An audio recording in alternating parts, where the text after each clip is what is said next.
result of that. It's not the answer, it's part of the answer, because clearly a critical part of the answer is what we as airline managers, as airline leaders do to ensure that we run our organisations as best and as efficiently as we possibly can. And personally, I've seen, I've been in the industry now for 41 years, I've seen a lot of change. And I don't think I've seen as good a time in terms of performance as we are seeing in the last couple of years. And I know the industry is likely to be challenged by external events, as we always have been, but particularly challenged by what we're seeing in relation to some of the issues we talked about yesterday. The trade wars between large economies, the impact of the coronavirus, fluctuating and volatile fuel prices, all of these things that have hit us in recent years will continue to challenge us. But I believe we're in better shape to address anything that comes our way.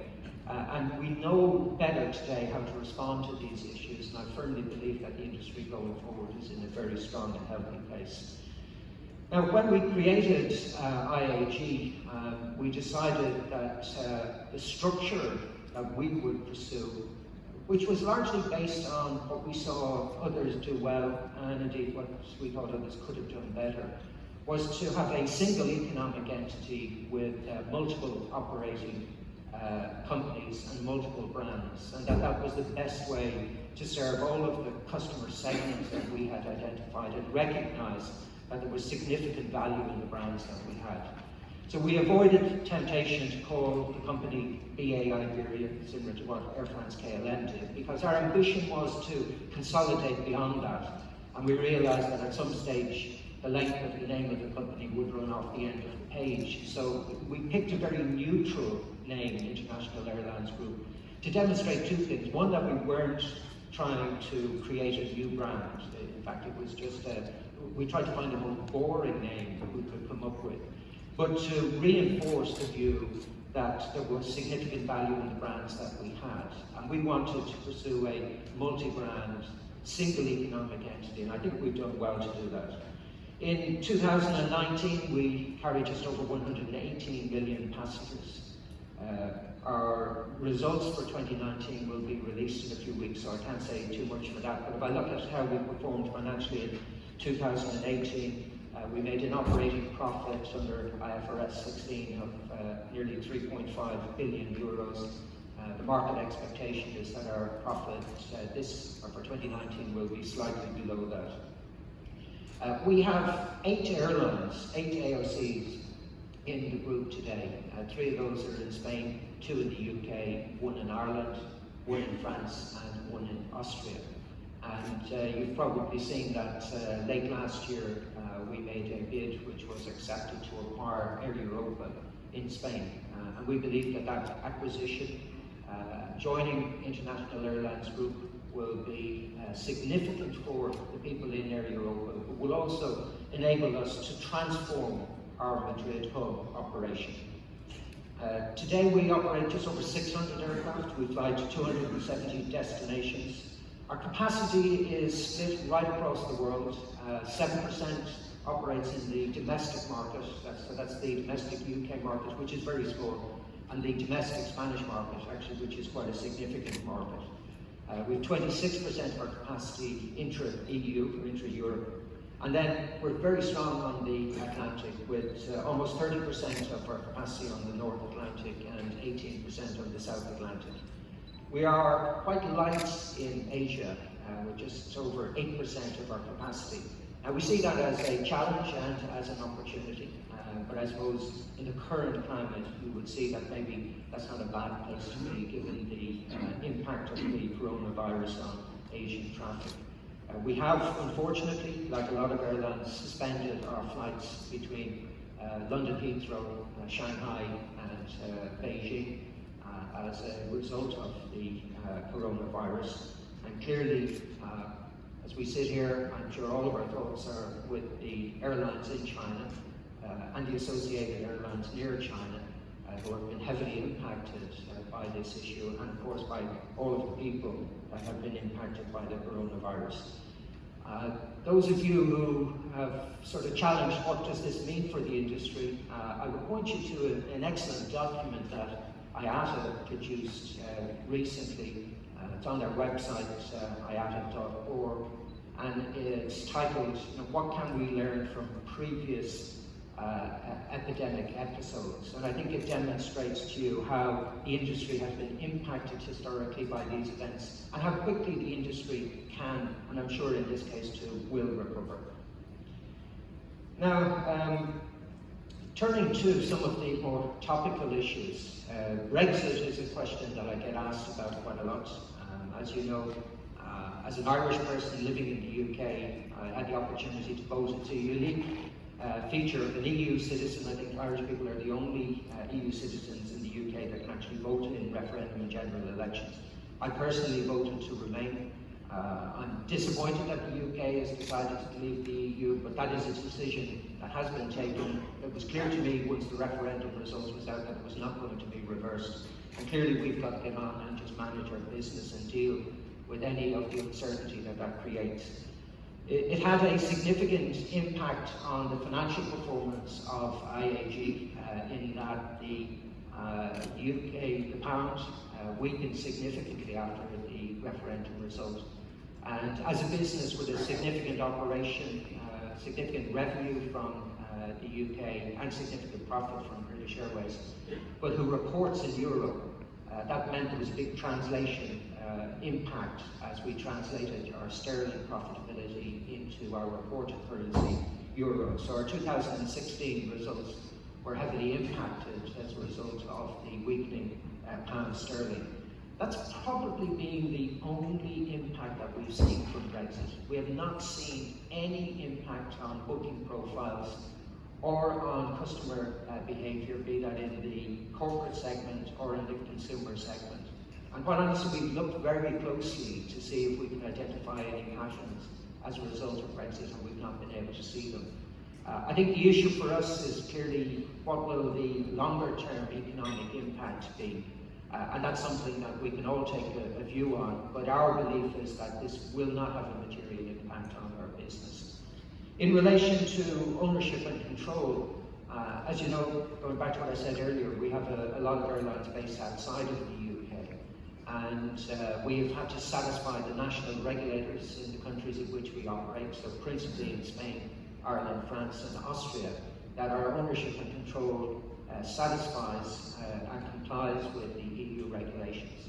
All of the national regulators that we've dealt with have informed us that they are satisfied that our structures fully comply with the regulation. Now clearly the EU Commission has the opportunity to challenge that, but given the process that we've gone through, which has been quite detailed and quite extensive, we are satisfied that our structures are robust and will continue to stand up to any scrutiny as we move forward. Personally, I have a very strong belief that the EU and the UK will negotiate a comprehensive air transport agreement. I'm heartened by what I hear from people like Henry Collalay, who I have to say I think is excellent in his role and a great ambassador for the EU. There's no question that there is a desire on the part of both parties to ensure that air transport continues to deliver the benefits that consumers in the UK and throughout Europe have had as a result of the liberalisation of air transport in Europe, which I believe is probably one of the most significant benefits and developments that has happened in the EU since its creation. So going forward, I fully expect the UK and the EU to engage in constructive and open negotiations to ensure that we do reach a situation where a comprehensive air transport agreement is reached. Now I'm looking forward to the discussion in a short while on the issue of slots and infrastructure. As Peter said, I'm an open and vocal critic of Heathrow Airport, principally because I believe the regulatory environment that exists in the UK has incentivised the airport to spend way more than is necessary to operate and, in this particular case, to expand Heathrow. I believe the expansion of Heathrow could be a positive development, but I'm deeply concerned about the cost of expansion and the impact that that would have on passenger charges at Heathrow. Heathrow is the most expensive hub airport in the world. I don't believe that increasing Heathrow charges will encourage more people to fly through the airport. I think it will principally discourage airlines to operate there and will create an economic challenge for the UK in this post-Brexit environment. So while I can support the expansion of Heathrow, I will only do so if the airport can demonstrate and commit to ensuring that the airport charges that we pay today do not increase. And that is the objective that the British government has set the management of Heathrow. Personally, I don't believe they can do it. The original bill for the expansion of Heathrow was just over £17 billion sterling, with only 1% of that, 200 million, being the cost of the actual runway, and the rest of it, 99%, being for the associated infrastructure, including over £800 million sterling for a car park, which would obviously be the most expensive car park in the world. So we, as airlines, have got to challenge airports where we see money being spent that is unnecessary, where we see projects being gold-plated, because it's in the interest of the airport to spend money, because the more money they spend, the more money they make, given that they have a guaranteed return on the investments that they make. So we'll watch with great interest, and I will continue to be a vocal critic of Heathrow management in my retirement. I'll have nothing else to do other than to complain about it. On the issue of slots, I would just reinforce what Akbar said yesterday and our commitment to the existing slot guidance rules, which I think have been very effective. Now clearly, like any regulation or any process, it can always be improved, and I'm pleased to see that there's been constructive engagement on the issue to ensure that the way we allocate slots continues to be effective for the industry. I've heard a lot of people talk about slot auctioning as being a way forward. Personally, I strongly disagree with that. I don't think auctioning slots will facilitate new entry.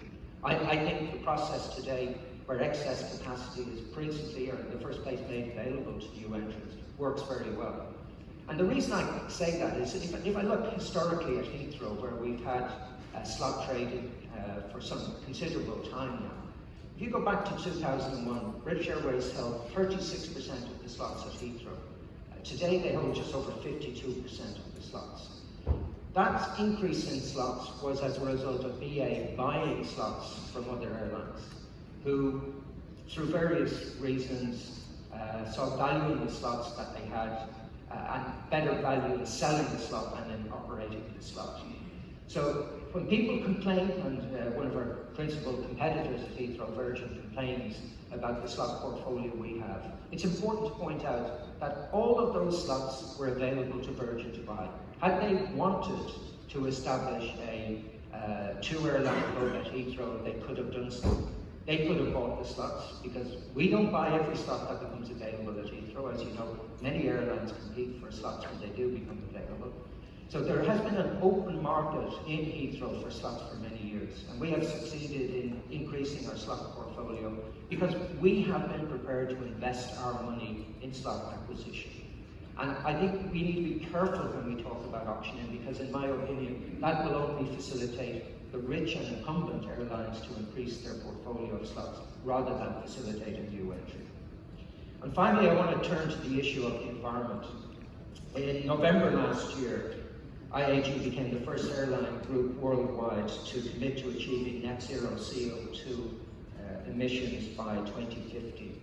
And we did so in the face of increasing scientific evidence of the need to ensure that we accelerated our goals in relation to climate change, and increasing consumer awareness and indeed consumer activity in relation to this issue. Now, I'm not a scientist, but I personally am convinced by the scientific evidence that I've seen that man-made CO2 is an issue that we need to address. And as an industry that contributes to man-made CO2, doesn't matter how small or how big it is, and we all know that for the international airline industry, it's just over 2% of man-made CO2. We have to demonstrate to people that we're playing our part. We have to demonstrate to our customers that we're doing everything we can do to ensure that our contribution to man-made CO2 is limited as best we can. And therefore, we felt it necessary to demonstrate some leadership as an airline group and to go beyond what the industry has committed to through IATA, where we had a 50% reduction in our net emissions by 2050, and to move to what is generally accepted as being the requirement to achieve net zero by 2050. In addition to doing that, we committed to offsetting all of our CO2 on our UK domestic operations. We operate about 75 flights a day.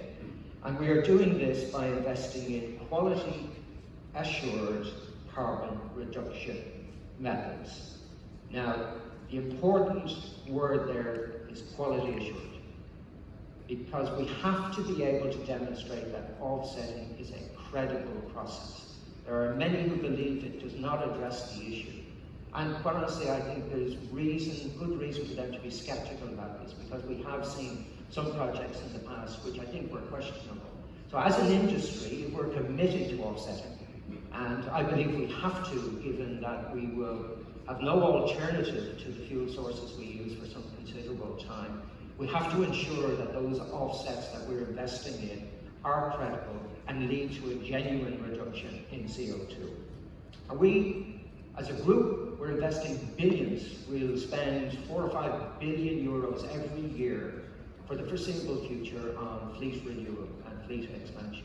We're investing in new aircraft technology, which is significant. I mentioned some figures yesterday when I talked about the difference between an A350-1000 and a 747 on the same route. So I got our team to run a flight plan for a Boeing 747 under the exact same conditions as the A350. Our A350s in BA are configured with 331 seats. Our 747s are 337. So it's a like-for-like aircraft. The fuel burn on the Heathrow to Toronto flight was 38% lower. We burned 26.5 tons less on the A350 than we would have on the 747. Now, this is a big step change in fuel and CO2 environmental performance. And it's one of the reasons why we delayed replacing our 747 fleet, because we could see a very significant opportunity in replacing 747s with new generation aircraft like the A350 or the 777X over aircraft like the 777-300ER, which is a fantastic aircraft, but doesn't give the same benefit. On that route, Heathrow to Toronto, the 777-300ER, which is slightly smaller, maximum 297 seats in our configuration, would have reduced our fuel burn by about 24%. So a 38% reduction in fuel burn is very significant for us. And finally, we believe that in the short to medium term, sustainable aviation fuels, a sustainable biofuel, is part of the solution. We have committed to invest both in terms of equity in a project with partner Shell and a biofuel company called Velocys to build a plant on Humber Estuary in the UK, which will convert waste into a sustainable biofuel. The life cycle CO2 of that fuel will be about 70% less than the kerosene we're burning today. And what we're doing is we're putting our money in to support the development of the project, which will give confidence to other shareholders and other investors to put their money in. Because we have committed to take everything that that plant can produce for 10 years. So the technology exists, the science is proven. We believe that this is a truly sustainable fuel in that it doesn't compete with land use. This is using waste that otherwise would have gone into landfill to convert into a sustainable biofuel. And therefore, we're demonstrating that we're putting our money where our mouth is. So the environmental challenges we face are significant.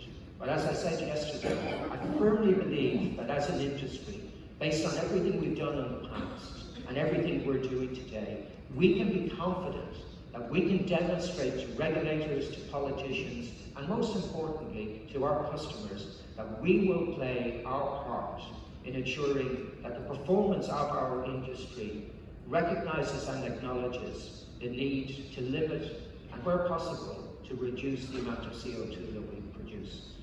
So as I leave the industry, I leave so in the knowledge that it's in great shape. I leave so in the knowledge that we have great leaders who will ensure that this industry goes from strength to strength and will be able to endure any challenge that comes our way, no matter where the source of that challenge is or the significance of the challenge. And I wish all of you the very best for the future, and I hope you enjoy the rest of the conference today. Thank you very much.